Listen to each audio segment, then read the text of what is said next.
Hello दोस्तों, target with Sonu में आपका वेलकम है। आई होप आप अच्छे होंगे और मस्त होंगे। आपका एग्ज़ाम करीब हो गया है, 23 और 24 को होगा। तो ये CDP का 30 क्वेश्चन रहेगा, इम्पॉर्टेंट है। हो सकता है यही क्वेश्चन सेम टू सेम आ जाए, 5 आ जाए, 10 आ जाए। ज़्यादा नहीं, 30 मिनट का है वीडियो, आप लोग देख लीजिएगा। हो सकता है 5-6 क्वेश्चन या 10-12 कुछ भी बच सकता है। तो पढ़ लेना, और हम प्ले लिस्ट सबका अलग अलग बना देंगे। CDP का अलग, मैथ का अलग, हिंदी का अलग और EVS का अलग कर देंगे। तो आप लोग प्ले लिस्ट में जाके वहाँ से देख लेना।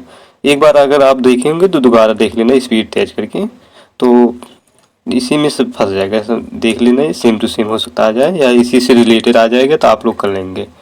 चलिए हम देखते हैं। पहला क्वेश्चन है, कर रहा है कि किन परीक्षणों में ऐसे प्रश्न या कार्य शामिल होते हैं जो यह दिखाने वाले होते हैं कि किसी व्यक्ति के पास मापी गई कितनी क्षमताएं हैं। मंदता परीक्षण, सरलता परीक्षण, घनत्व परीक्षण या बुद्धि परीक्षण। तो चारों ऑप्शन में से आप लोग बताइएगा कि कौन सा सही होगा परीक्षण के लिए। इसमें ऑप्शन नंबर हमारा चौथा सही है, बुद्धि परीक्षण।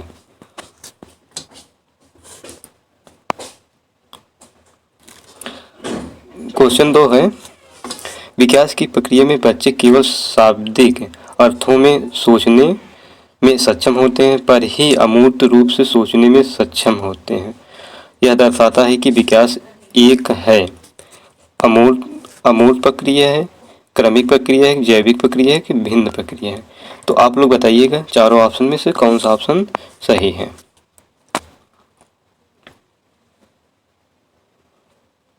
ऑप्शन नंबर बी सही है, क्रमिक प्रक्रिया।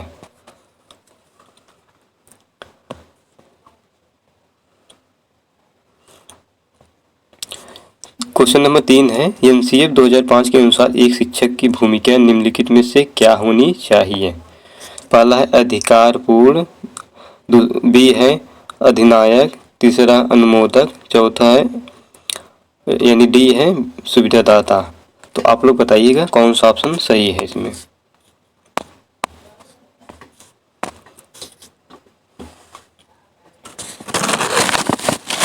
इसमें ऑप्शन नंबर डी सही है, सुविधादाता।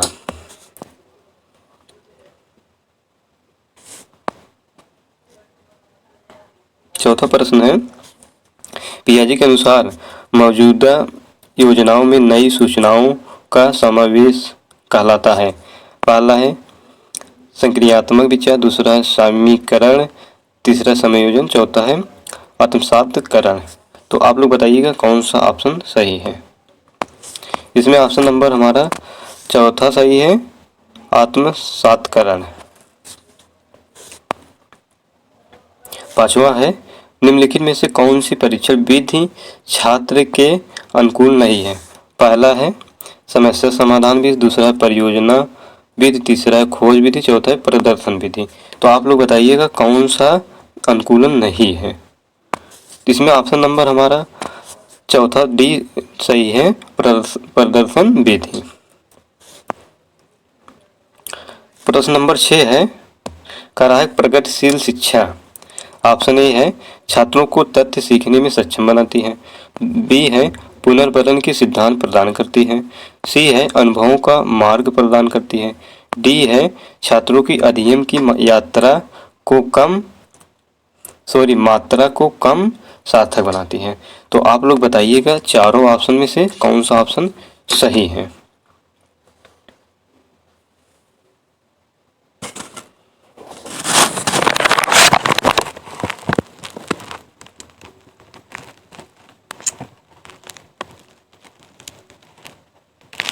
इसमें ऑप्शन नंबर हमारा सी सही है, अनुभवों को मार्ग प्रदान करती है।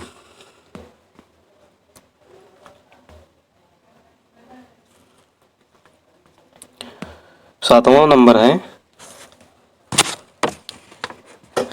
बच्चों को अपने व्यक्तिगत संदर्भ और अनुभवों को लाने और साझा करने के लिए प्रोत्साहित करना इस दिए गए कथन को संतुष्ट करने के लिए एक शिक्षक को बच्चों के कौन सा प्रश्न नहीं पूछना चाहिए? हमें निगेटिव बताना है इसमें।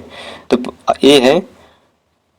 ये है क्या आप साइकिल चला सकते हैं? अगर हाँ तो आपको सवारी करना किसने सिखाया?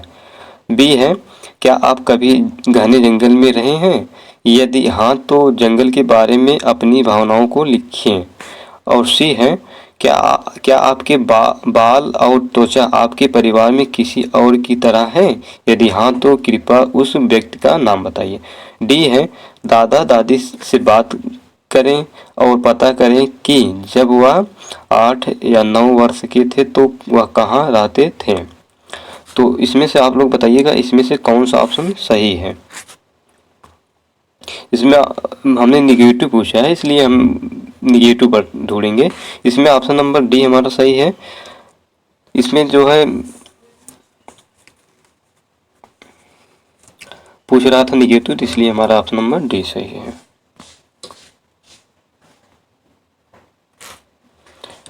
आठ नंबर है किस चरण में दूसरे के परिप्रेक्ष्य से कार्य करने या स्थितियों को देखने से छात्रों को इस बात की अधिक व्यापक समझ प्राप्त होती है कि क्या हो रहा है और उन्हें क्या निर्णय लेने चाहिए। ये है कोहलबर्ग के नैतिक विकास के सिद्धांत के छठा चरण।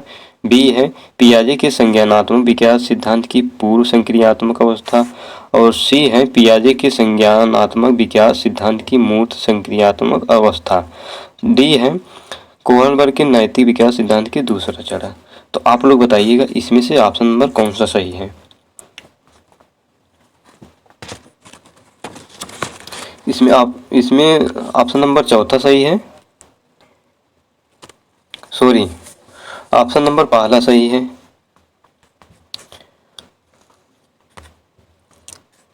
कोहलबर्ग के नैतिक विकास के सिद्धांत के छठा चरण है।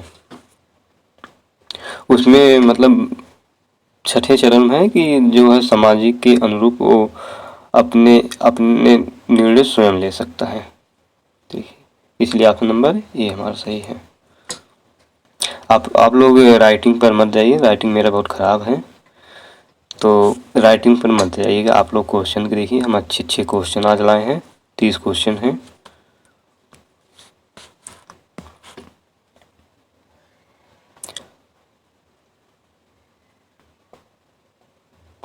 नौवां है निम्नलिखित में से कौन सा उदाहरण दर्शाता है कि सीखने के लिए आंतरिक अभिप्रेरणा बाहरी अभिप्रेरणा के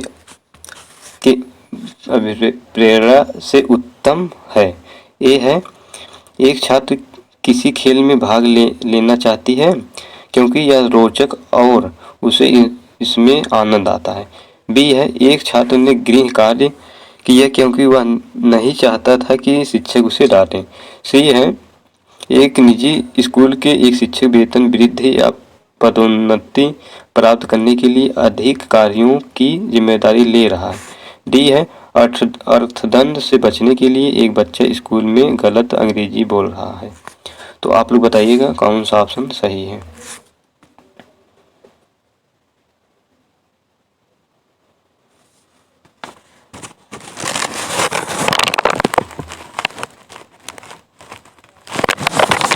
इसमें ऑप्शन नंबर ए सही है। एक छात्र किसी खेल में भाग लेना चाहती है क्योंकि यह रोचक है और उसे इसमें आनंद आता है। 10 नंबर है। 10 नंबर क्या कर रहा है निम्नलिखित में से कौन सा आनुवंशिकता और पर्यावरण के अध्ययन का शैक्षिक निहितार्थ नहीं है। ये है यह अध्ययन में विविधताओं को कम करने और कक्षा शिक्षण में असमान अवसर प्रदान करने के लिए कक्षा में निर्देश प्रदान करता है।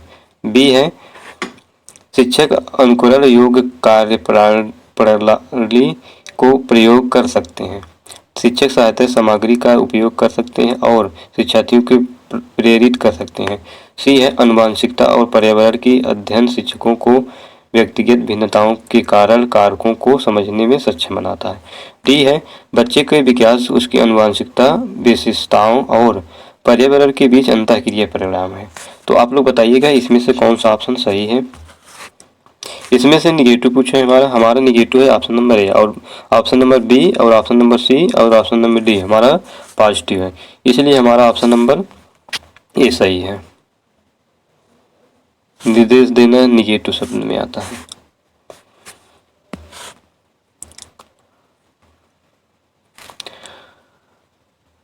11 है दृष्टिबाधित बालक हेतु किस प्रकार की शिक्षा सामग्री सर्वाधिक प्रभावी होता है या होगी। ए है वीडियो आधारित, बी है दृश्य सामग्री, तीसरा है स्पर्शात्मक, सी है डी है इसमें से कोई नहीं। तो आप लोग बताइएगा कौन सा ऑप्शन सही है। इसमें ऑप्शन नंबर सी सही है, स्पर्शात्मक। 12 है अधिगम प्रक्रिया के बालक प्रयास करते हुए वह त्रुटि करता है और अपनी त्रुटियों से ही सीखता है। अधिगम का यह सिद्धांत निम्नलिखित में से किस मनोवैज्ञानिक से संबंधित है। पहला है बंडूरा, दूसरा बी है थॉर्नडाइक, सी है थॉमसन, चौथा मतलब डी है स्किनर। तो आप लोग बताइएगा कौन सा ऑप्शन सही है। इसमें ऑप्शन नंबर हमारा बी सही है, थॉर्नडाइक। 13 है निम्नलिखित में से कौन सा चोम्स्की के सिद्धांत का मुख्य पक्ष पहलू है। ए है भाषा का विकास बौद्धिक विकास पर निर्भर करता है, बी है बच्चों में एक जन्मजात सार्वभौमिक व्याकरण होती है, और सी है भाषा का विकास बच्चे द्वारा प्राप्त किए गए पुनर्बलन पर निर्भर करता है, और डी है बच्चे माता पिता और अन्य लोगों को देखकर भाषा का अधिग्रहण करते हैं। तो आप लोग बताइएगा कौन सा ऑप्शन सही है। इसमें ऑप्शन नंबर हमारा बी सही है, बच्चों की एक जन्मजात सार्वभौमिक व्याकरण होती है। 14 नंबर है बाल केंद्रित शिक्षा शास्त्र का अर्थ क्या है। ए है बच्चों के अनुभवों और उनकी अभिव्यक्ति का प्राथमिकता देना, बी है शिक्षक बच्चों को निर्देश देते हैं कि क्या किया जाना चाहिए, सी है बच्चों को निर्धारित जानकारी का पालन करने में सक्षम बनाना, और डी है शिक्षक कक्षा में सभी अधिगम का नेतृत्व करता है। तो आप लोग बताइएगा इसमें से कौन सा ऑप्शन सही है।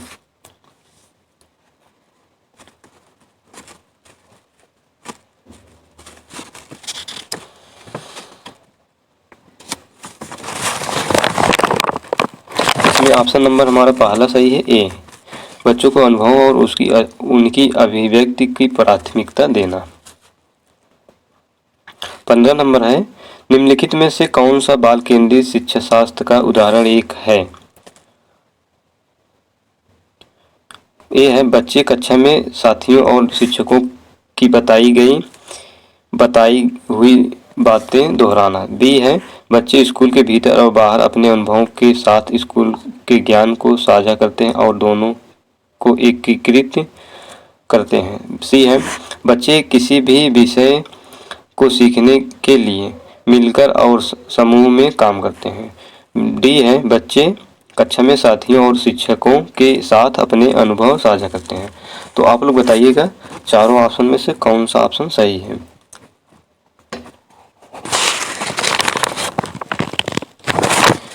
इसमें ऑप्शन नंबर हमारा बी सही है, बच्चे स्कूल के भीतर और बाहर अपने अनुभवों के साथ स्कूल के ज्ञान को साझा करते हैं और दोनों को एकीकृत करते हैं।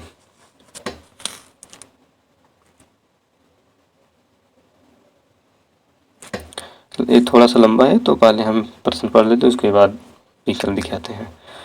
ये है निम्नलिखित में से कौन सा रचनावाद की प्रमुख अभिधारणाएं हैं। पहला है व्यक्ति शिक्षार्थी सक्रिय रूप से ज्ञान और कौशल का निर्माण करते हैं। दूसरा है सूचना हमारे मस्तिष्क के निर्माण के भीतर अवस्थित है। तीसरा है अधिगम को सुनिश्चित करने के लिए शिक्षार्थी के व्यवहार को पुनर्बलन किया जाना चाहिए। और चौथा है अधिगम एक सामाजिक रूप से मध्यस्थ प्रक्रिया है। तो आप लोग पहले ऑप्शन पढ़ लीजिए, दिखा दे रहे हैं और वीडियो रोक कर आप लोग देख लेना।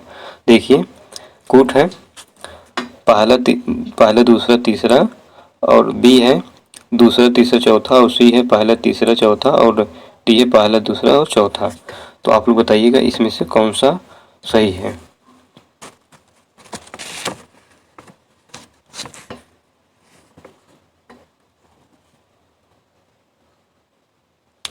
इसमें ऑप्शन नंबर हमारा डी सही है।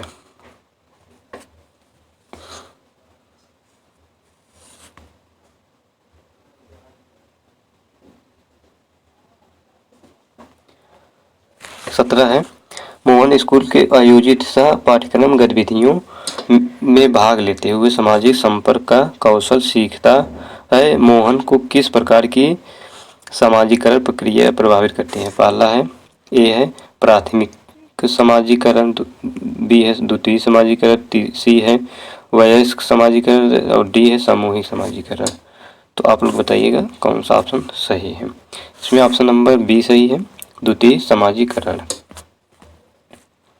18 नंबर है, महिला एक अंदर की कमी है, महिला के अंदर ही कमी है यदि वह बच्चे नहीं चाहती है। यह कथन एक प्रमुख उदाहरण है। ए है लैंगिक पक्षपात, बी है लैंगिक रूढ़वादिता और सी है लैंगिक समाजीकरण का और डी है उपरोक्त सभी का। तो आप लोग बताइएगा कौन सा ऑप्शन सही है। इसमें ऑप्शन नंबर बी सही है, लैंगिक रूढ़वादिता। 19 है, निम्नलिखित में से कौन सा परिदृश्य शैक्षिक पिछड़ापन का परिणाम हो सकता है? पेशीय अक्षमता, संवेदी दुर्बलता और सी है लंबी बीमारी और स्वस्थ और डी है उपरोक्त सभी। तो आप लोग बताइएगा कौन सा ऑप्शन सही है।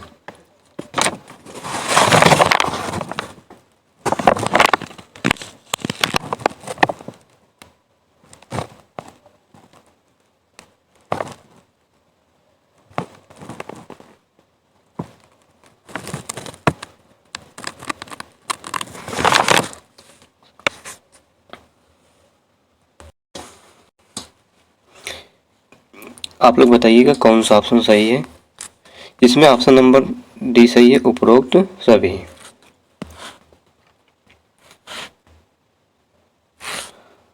20 है, को अपनी कक्षा में अन्य बच्चों के साथ तालमेल बिठाना चुनौतीपूर्ण लगता है। ए है प्रतिभाशाली बच्चे, बी है रचनात्मक बच्चे, सी है पिछड़े बच्चे और डी है ए और बी दोनों। तो आप लोग बताइएगा कौन सा ऑप्शन सही है। इसमें ऑप्शन नंबर सी सही है, पिछड़े बालक। 21 है, जब शिक्षा तक पहुंच की बात आती है तो अनुसूचित जाति और अनुसूचित जनजाति के बच्चे पहली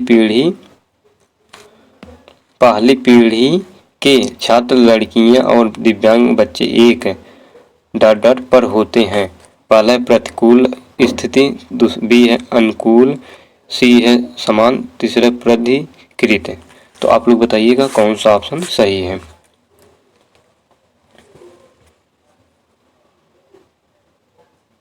इसमें ऑप्शन नंबर ए सही है, प्रतिकूल स्थिति। 22 है, समावेशी शिक्षा के विचार को निम्नलिखित में से किस कथन द्वारा सबसे अच्छी तरह समझाया गया है? ये है शिक्षक प्रतिभाशाली छात्रों के अध्ययन को आसान बनाते हैं, बी है शिक्षक कमजोर छात्रों को अध्ययन को आसान बनाते हैं और सी है शिक्षक छात्रों को सिखाने के लिए उनके अभिभावकों का समर्थन लेते हैं और डी है शिक्षक अलग अलग परिप्रेक्ष्य के छात्रों को समान कक्षा में एक साथ पढ़ाते हैं। तो आप लोग बताइएगा कौन सा ऑप्शन सही है।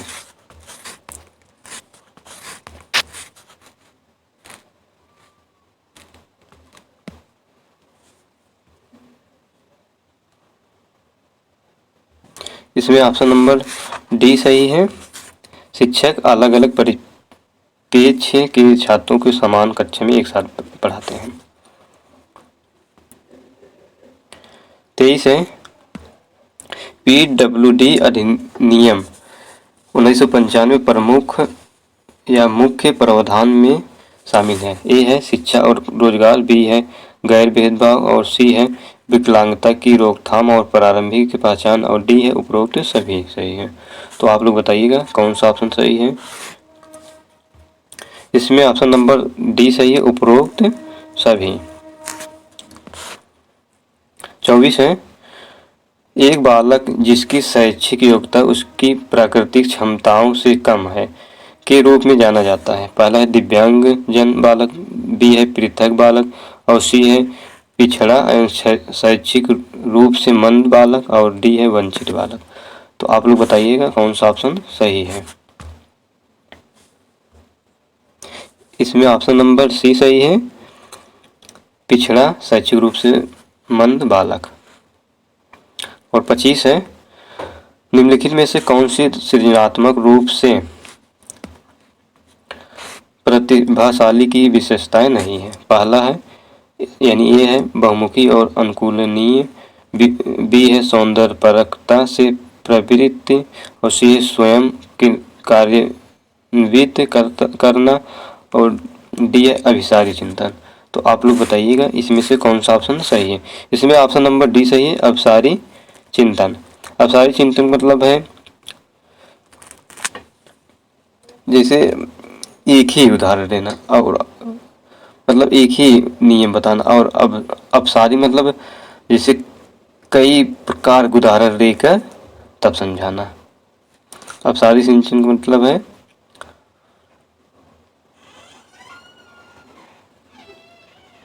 मतलब जैसे एक प्रकार का एक ही शब्द बनाना, उसमें बच्चे मतलब सही से समझ नहीं पाते हैं। 26 है, एक बच्चा जो आंशिक रूप से देख सकता है उसे, ऑप्शन ए है बिना किसी विशेष प्रावधान वाले नियमित स्कूल में डाल देना चाहिए ताकि उसकी स्थितियों को सामना करने की क्षमता विकसित हो। बी है उसे एक अलग संस्थान में रखने की ज़रूरत है। सी है समावेशी प्रावधानों का पालन करने वाले नियमित स्कूल में जाना चाहिए और डी है घर पर शिक्षा प्राप्त करने के लिए प्रेरित करना चाहिए। तो आप लोग बताइएगा इसमें से ऑप्शन नंबर कौन सा सही है।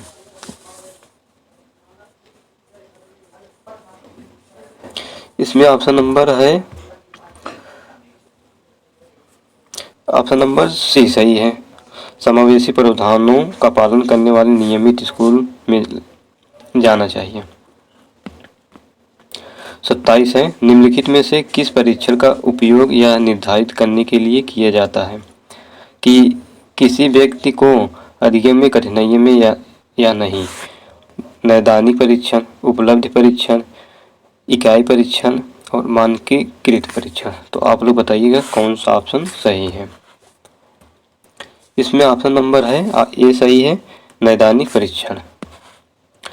28 है, वह शिक्षार्थी जो ध्वनि के प्रति बहुत संवेदनशील होते हैं और उन्हें पार्श्व शोर की सुनने में कठिनाइयाँ होती हैं। तो इनमें कौन सा दिव्यांगता कहा जाता है। स्वाधीनता है, APD है कि ADHD है कि इनमें से कोई नहीं। तो आप लोग बताइएगा इसमें से कौन सा ऑप्शन सही है।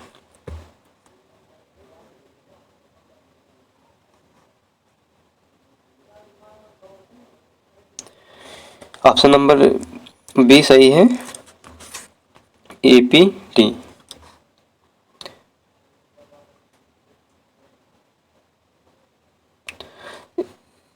इसमें जो है ध्वनि के लिए बहुत संवेदनशील होते हैं और उन्हें पृष्ठभूमि शोर को सुनने में कठिनाइयाँ होती हैं, यानी श्रवण विकार से एक प्रकार का कह सकते हैं, या आसानी से विक्षिप्त होना। 29 है, समावेशी शिक्षा में अभिप्राय है। ए है आर्थिक रूप से कमजोर वर्ग EWS का आरक्षण केवल सरकारी विद्यालयों में ही उपलब्ध करवाया जाए। बी है सरकारी विद्यालयों में केवल अंग्रेजी भाषा पढ़ाई जाए। सी है दिव्यांग छात्रों को सिर्फ विशेष विद्यालयों में ही शिक्षा दी जाए और डी है योग्यता से परे होकर सभी बच्चों को गुणवत्तीय शिक्षा उपलब्ध करवाई जाए। तो बताइएगा आप लोग इसमें से कौन सा ऑप्शन सही है।